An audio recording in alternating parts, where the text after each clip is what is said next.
Hello, कैसे हैं आप सभी? सब एकदम बढ़िया।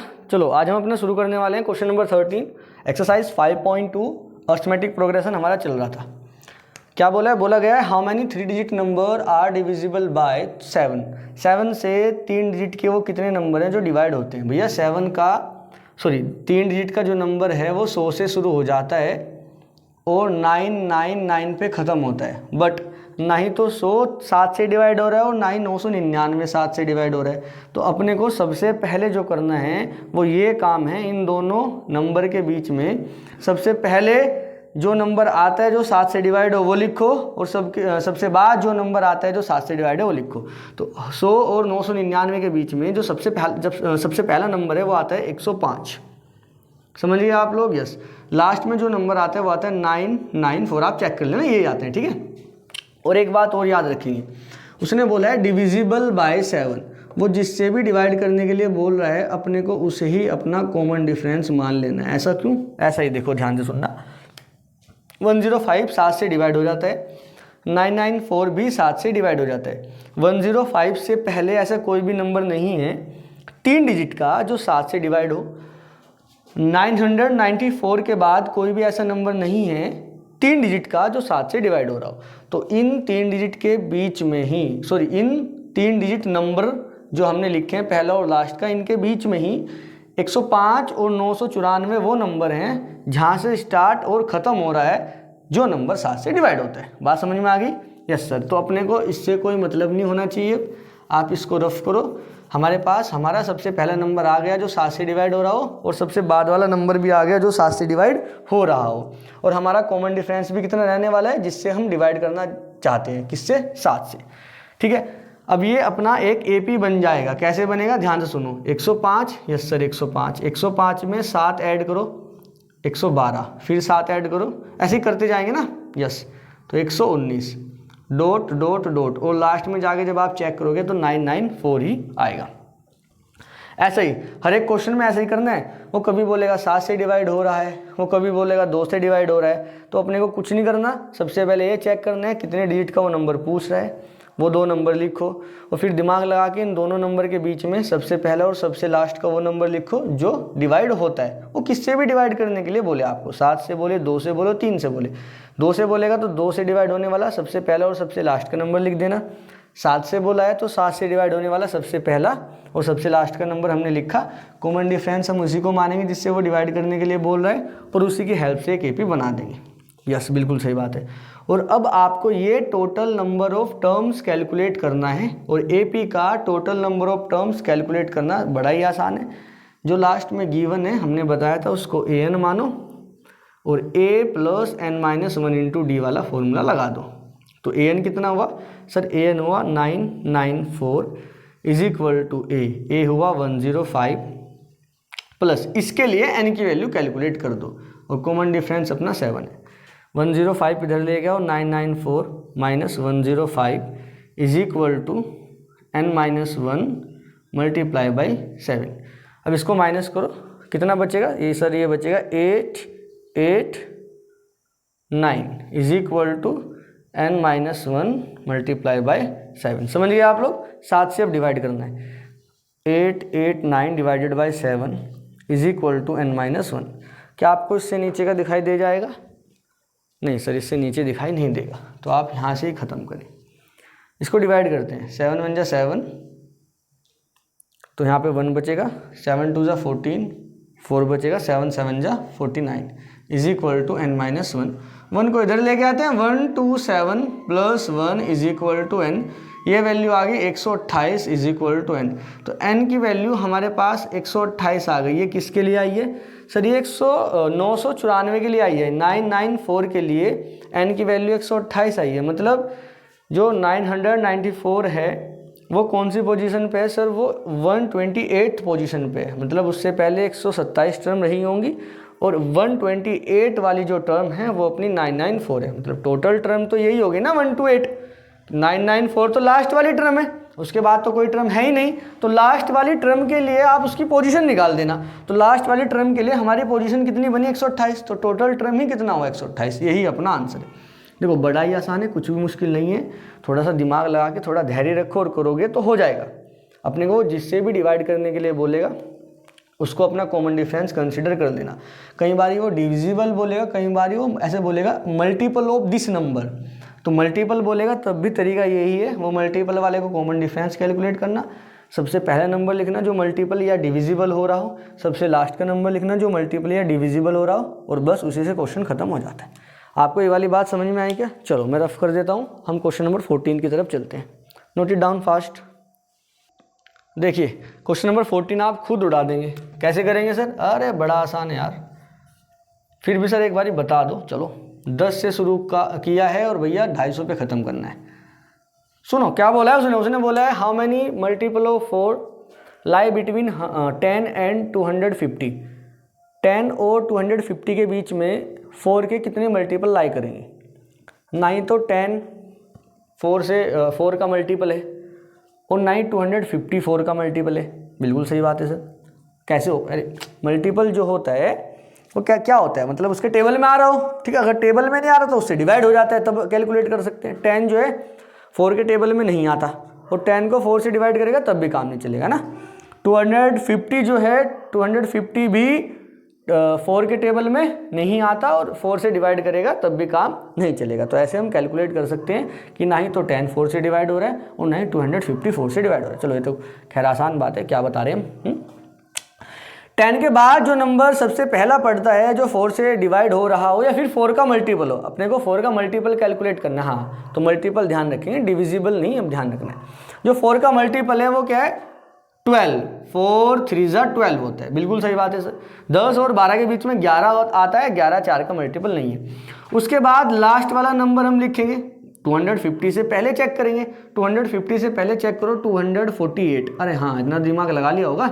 248 4 से डिवाइड करके देखो, 4 6 24 और 4 दूनी यस डिवाइड हो गया। मतलब डिवाइड हो गया तो कुल मिला के ये मल्टीपल भी रहा होगा। बात समझे क्या आप लोग?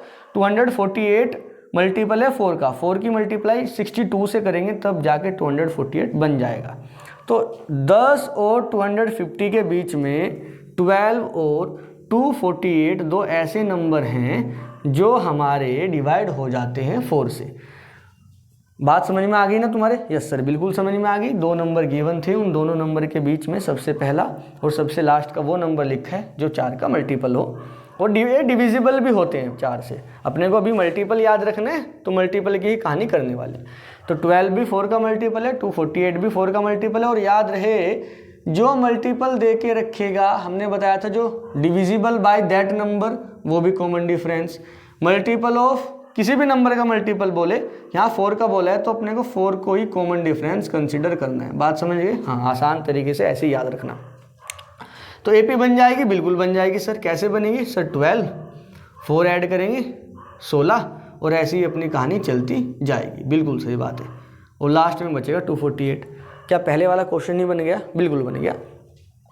248 किस पोजीशन पे आ रहा है ये कैलकुलेट कर लेंगे और बस सवाल खत्म। बिल्कुल सही बात है सर। फॉर्मूला लगाओ अपना। फॉर्मूला क्या था? an is equal to a plus n minus 1 multiply d. an की वैल्यू मानेंगे 248 और इसके लिए n की वैल्यू कैलकुलेट कर देंगे। a की वैल्यू 12 है, n अपना कैलकुलेट करेंगे, d अपना कितना है सर? वही जिसका मल्टीपल देखना है अपने को 4। तो 248 इधर लेके आओ और इधर क्या बचेगा? n माइनस 1 और अपना मल्टीप्लाई बाई 4 और 12 तो लेके आओ इधर, 12 लेके आओ भाई इधर। समझ गए ना आप लोग? हाँ इधर। तो 248 माइनस 12 236,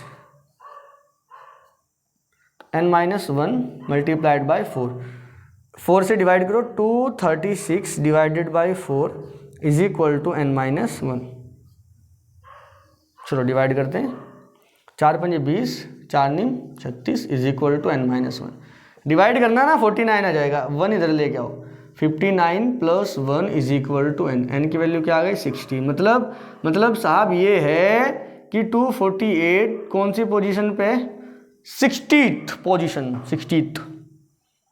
मतलब इसके बाद, इससे पहले 59 टर्म रही होंगी, 60 पोजीशन पे यही है। तो टोटल टर्म कितना हो गया?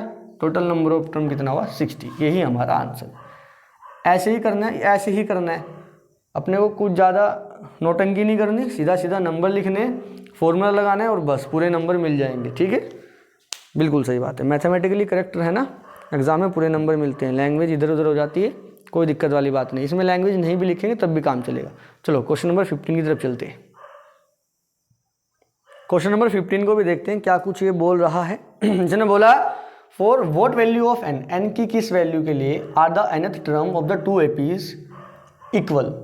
एन की किस वैल्यू के लिए, एन की किस वैल्यू के लिए इन दोनों एपी का nth टर्म इक्वल होगा। मतलब ये चलता जाएगा, बाद में जो भी इसका nth टर्म आने वाला है, सपोज दैट an1, इसका मानो nth टर्म आने वाला है an2, ये दोनों बराबर होंगे n की किस वैल्यू के लिए। हाँ सर क्या कह रही हैं, कुछ समझ में नहीं आ रहा है। कोई बात नहीं, देखो ध्यान से समझ में आएगा।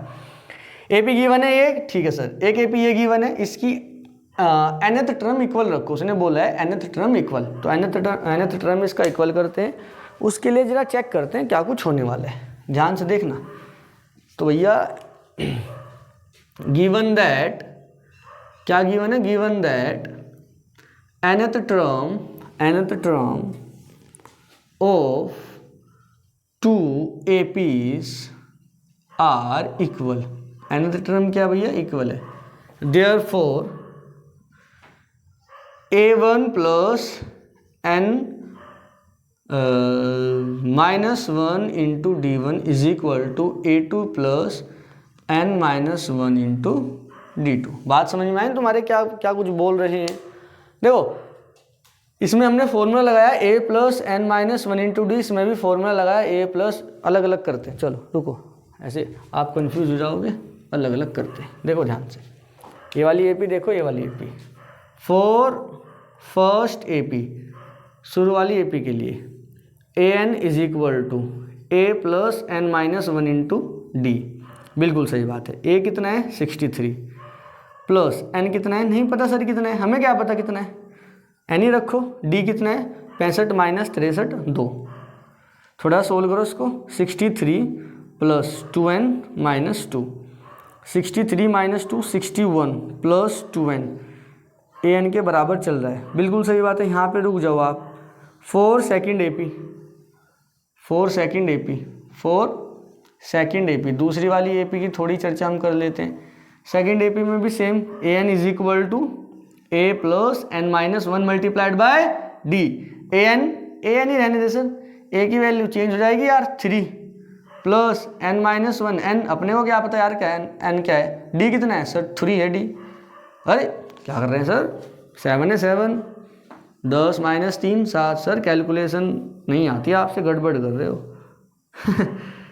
an is equal to 3 plus multiply कर अंदर 7n minus 7, an is equal to 7, 3 minus 7 तो -4 प्लस 7n। दोनों की an की वैल्यू आ गई, यस सर, दोनों AP की an की वैल्यू आ गई। क्वेश्चन ये कह रहा है दोनों AP की an की वैल्यू इक्वल है, दोनों AP की an की वैल्यू इक्वल है, तो an की वैल्यू इक्वल करते हैं। अब देखना क्या कुछ आने वाला है। नाउ गिवन दैट, अब लिखना है given that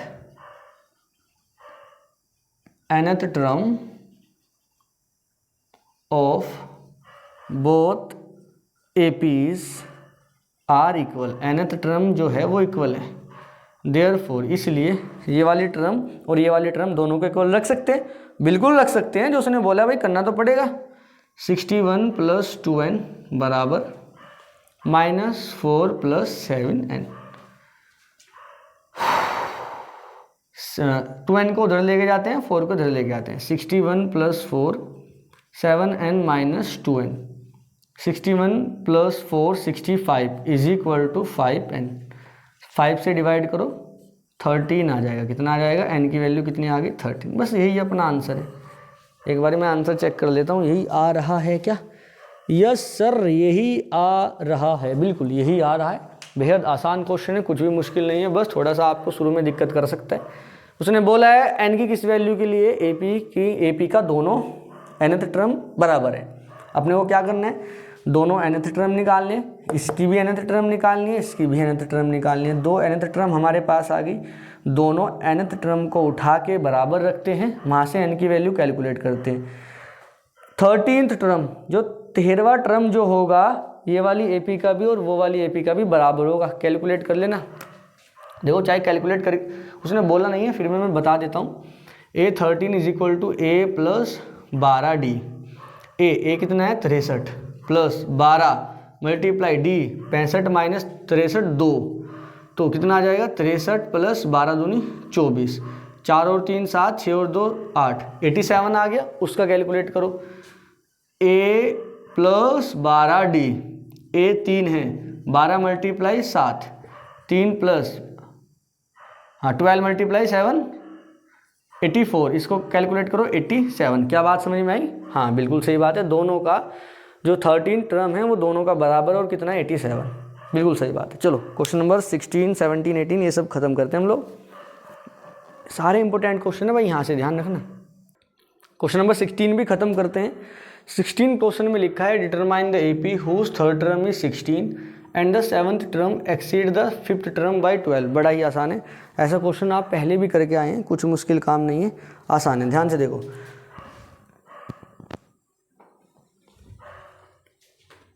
determine the AP whose third term is 16। Third term sir A3, third term कितना है 16, थर्ड टर्म बोले तो A plus 2D is equal to 16। जानते हैं, बिल्कुल जानते हैं, फर्स्ट नाम देंगे। And the 7th term exceed the 5th term by 12। 7th term A7 exceed the 5th term by 12, 5th term by 12, समझ गए? Exceed the 5th term, exceed the 5th term by 12, तो करना क्या है 5th टर्म में 12 जोड़ देना। ये वाला क्वेश्चन किया था ना, exceed the 5th term by 12, exceed the that term by this, जो भी अपने को देख रखेगा ऐड कर देना बस। A7 मतलब A plus 6D is equal to A5 मतलब A plus 4D plus 12, A से A गायब, 4D इधर लेके आएंगे, 6D minus 4D is equal to 12, 6 में से 4 गया, 2D इज इक्वल टू 12, 2 से डिवाइड करो 6 आ जाएगा। D की वैल्यू कितना आ गई 6, पुट इन फर्स्ट, पहली में दे मारो और A की वैल्यू कैलकुलेट करो। तो वी गेट, हमें क्या मिलता है सर? हमें मिलता है A प्लस 2 मल्टीप्लाई D की जगह पे क्या रखना है सर 6 रखना है, 6 is equal to 16। A plus 6 2 12 is equal to 16, A is equal to 16 minus 12 is equal to 4। A की वैल्यू आ गई 4, A की वैल्यू 4 आ गई है अपनी और D की वैल्यू 6 आ गई है। अपने को AP बनाना था, हाँ AP, तो AP बन गया सर 4, 6 ऐड करो 10 16, उसके बाद फिर 6 ऐड करो 22, बस आंसर आ गया। इतना ही करना था, यस सर इतना ही करना था, समझ गए आप लोग? अरे आसान है यार ये तो। क्वेश्चन नंबर 17 देखो, आप नोट करो, मैं रफ करता हूँ तब तक। कर लिया नोट? रफ कर दें? चलो रफ कर देते। हेलो भाई, क्वेश्चन नंबर 17 करते हैं। Find the 20 term from the last. अरे वाह सर, फॉर्मूला हमारे याद है, नहीं है तो भाई कर लो। अगर लास्ट से कैलकुलेट करना है तो an is equal to L minus n minus 1 into d. Sir आपने याद कराया था, बिल्कुल याद कराया था। an लास्ट से कैलकुलेट करना है भाई टर्म, L का वैल्यू कितना है सर? लास्ट वाली टर्म 253 माइनस n, कौन सी वैल्यू कैलकुलेट करनी है सर? 20 माइनस 1, कॉमन डिफरेंस कितना है? 8 minus 3 5, 253 minus 20 minus 1 19 multiply 5, 253 minus 19 मुझे 95, 95 माइनस करो, an इज इक्वल टू कितना बचेगा? an इज इक्वल टू 158, 8 और 5 या 9 और 5, ठीक है हाँ इतना ही है 158, समझ गए आप?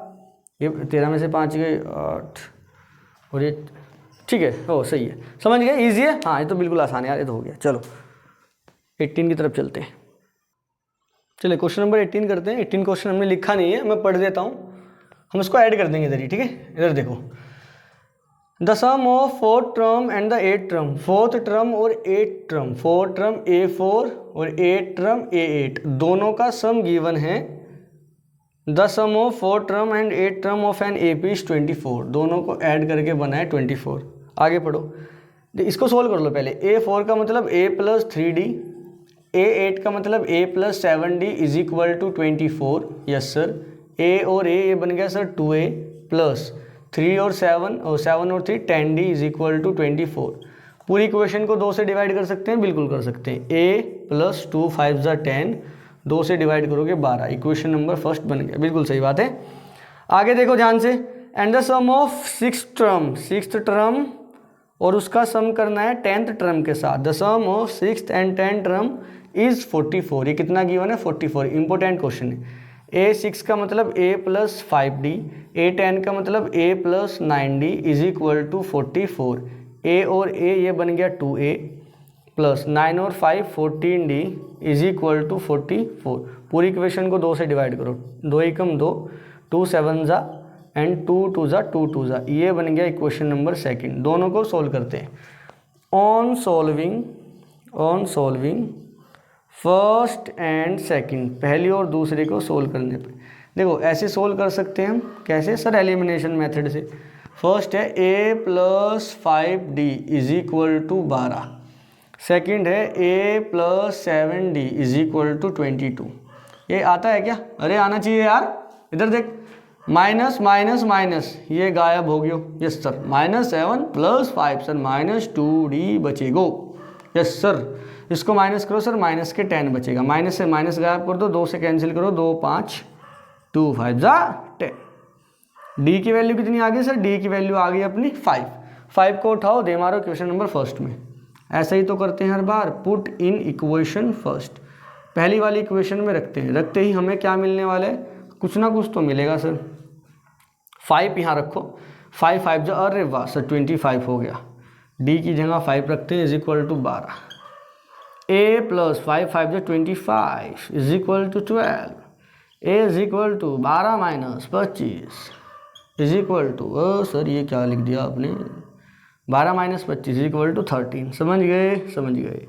a की वैल्यू कितनी आने वाली है सर? -13 आएगी। हाँ -13, डी की वैल्यू 5। भैया ने बोला है कि find the third term of the AP की थर्ड टर्म कैलकुलेट करो। ये लो भाई, इसमें कौन सी बड़ी बात है? थर्ड टर्म बोले तो sir a plus 2d calculate करनी है। a कितना है सर? a माइनस 13 है, प्लस 2d कितना है सर? 5 है। 5 2 ज़ा 10 हो गया सर। ये लो सर 10, 13 और 10 ये जाएगा -3, आंसर आ जाएगा। समझ गए आप लोग? बिल्कुल समझ गए। आसान है, बिल्कुल आसान है। चलो नेक्स्ट क्वेश्चन हम लोग करते हैं। क्वेश्चन नंबर 19 करते हैं। क्वेश्चन नंबर 19 में लिखा है, 29 नहीं है भाई, ये 19 है। 19 लिखा है, Subba Rao started work in 1995 at annual salary 5,000 रुपये। भैया 5,000 की सैलरी से अपना काम करना स्टार्ट करते हैं और हर साल 200 रुपये इंक्रीज़ हो जाते हैं। मतलब अगर 1995 में आपको 5,000 मिल रहे थे तो 1996 में आपको मिलने वाले हैं 5,200 रुपीज़। Okay sir. उसके बाद वो बोल रहा है कि in which year did his income reach 7,000। किस साल में 7,000 तक बात पहुंच जाएगी? तो 7,000 तक बोला है तो लास्ट में 7,000 रखेंगे। बिल्कुल सही बात है। 200 रुपये हर साल बढ़ रहे हैं, बड़ी मेहनत करा रहे हैं भाई, 200 रुपये बढ़ा रहे हैं, क्या करें? कोई बात नहीं, चलो। ये तो बोला है कि in which year did his income 7,000 कब होगी?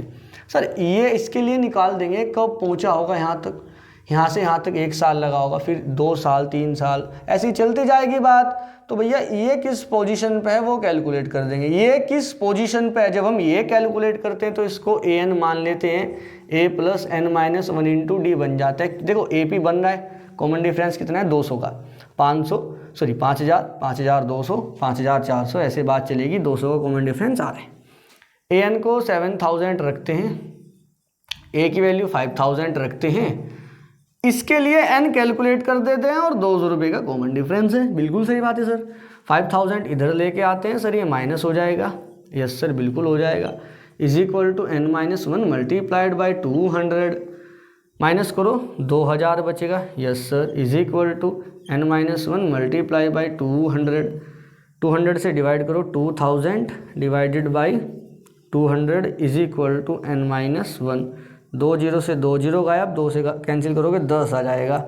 Is equal to n minus 1, n इधर ले 1 इधर लेके आओ तो 10 plus 1 is equal to n 11। मतलब 11 साल में, 11वें साल में जाके सैलरी 7,000 होगी। कितनी तगड़ी मेहनत है यार। सुब्बा राव जी, ओहो मामला गड़बड़ है, समझ गए ना आप लोग। सुब्बा राव अपने आप देख लेंगे, आप खुद देखो अपना। 11 साल लेंगे भाई, 11th ईयर, आंसर क्या आ गया 11th ईयर, ये अपना आंसर है। बस इतना ही करना था, समझ गए, बिल्कुल समझ गए सर। चलो नेक्स्ट क्वेश्चन की तरफ हम चलते हैं। चलिए क्वेश्चन नंबर 20 में एंट्री होती है रामकली जी की। क्वेश्चन नंबर 20 में आते हैं Ramkali. Ramkali saved 5 rupees in the first week. पहले सप्ताह में रामकली जी 5 रुपये बचा लेते हैं, ठीक है भाई। उसके बाद पर वीक में 1.75 इंक्रीमेंट होता है उनका बचाने वाला। सेविंग मतलब जो सेविंग है उनकी बढ़ जाती है 1.75। फर्स्ट वीक में अगर 5 हैं तो अगले वीक में 1.75 इंक्रीज हो जाएगा, मतलब 6.75 होने वाला है। बिल्कुल सही बात है। ऐसे ही चलते जाएगा और बोल रहा है हर वीकली सेविंग बिकम 20.75, 20.75 हो जाएगी। उसने बोला है कि find the value of n. nth week में होगी, कौन से वीक में होगी, nth वीक में। nth वीक में कोई वीक ऐसा होगा जिसमें उनकी जो वैल्यू है, जो सेविंग है वो 20.75 बनने वाली है। तो कैलकुलेट करो n की वैल्यू, मतलब किस वीक में होगा। सर AP बन रहा है, बिल्कुल AP बन रहा है। an जानते हैं, yes sir, a + n-1 multiplied by d। an बोले तो सर 20.75 रख के कैलकुलेट करेंगे। a की वैल्यू 5 है, n हमें नहीं पता, d हमें पता है 1.75। 1.75 पे तो अंतर है, इतना ही तो बढ़ता जा रहा है। हाँ जी, तो यही कॉमन डिफरेंस है। 5 इधर लेके आओ, 20.75 - 5 = n-1 मल्टीप्लाइड बाई 1.75। अब तो बस कैलकुलेशन है। 20.75 में से 5 जाएंगे, 15.75 बचेगा, = n-1 1.75। बिल्कुल सही बात। 15.75 divided by this 1.75 = n-1। Point से पॉइंट जाएगा और 75 से 75 है। क्या बात कर रहे हैं यार। 15.75 175 पॉइंट को रिमूव कर दिया, n-1, इसको डिवाइड करो। ये डिवाइड हो जाएगा 9, 5 बार तो नहीं होगा, 9 × 5 = 45, 9 × 7 = 63 और 9 टाइम जा रहा है क्या, 45। Yes yes yes yes yes yes, तो 9 टाइम गया और ये बचा n-1। 1 इधर ले गया, 9 + 1 = n, n = 10। समझ गए आप लोग, दिक्कत तो नहीं है। 9 × 5 = 45, 4 9 7 = 3 4 67, 9 1 = 9 और ठीक है, ओके, समझ गए आप। ये बिल्कुल सही है हमारा। और हमारा आंसर भी चेक कर लेते हैं हम। आंसर भी हमारा यस 10 ही आ रहा है, बिल्कुल सही बात है। बेहद आसान सवाल तो, और हमारे 20 क्वेश्चन खत्म हुए। और इसी के साथ ये वाली एक्सरसाइज भी हमारी समाप्त हो गई और क्वेश्चन हमारे नहीं बचते। हाँ, अब हमारा स्टार्ट होने वाले नेक्स्ट एक्सरसाइज में स्टार्ट होने वाला है सम, और उसके क्वेश्चन हैं, और उसके बाद इम्पोर्टेंट क्वेश्चन भी करने वाले हैं जो बोर्ड में आएंगे। अभी क्वाड्रेटिक के भी रहते हैं, वो भी करेंगे। क्वाड्रेटिक इक्वेशन के भी रहते हैं, उसको भी डालेंगे, एक लेक्चर उसका भी डालेंगे। ठीक है, चलो आज की वीडियो में इतना ही रखते हैं। और आप लोग ये सारे क्वेश्चन कर लेना, अच्छे वाले क्वेश्चन है भाई, बाद में जो भी हैं इतने सारे। चलो बच्चों, बाय बाय।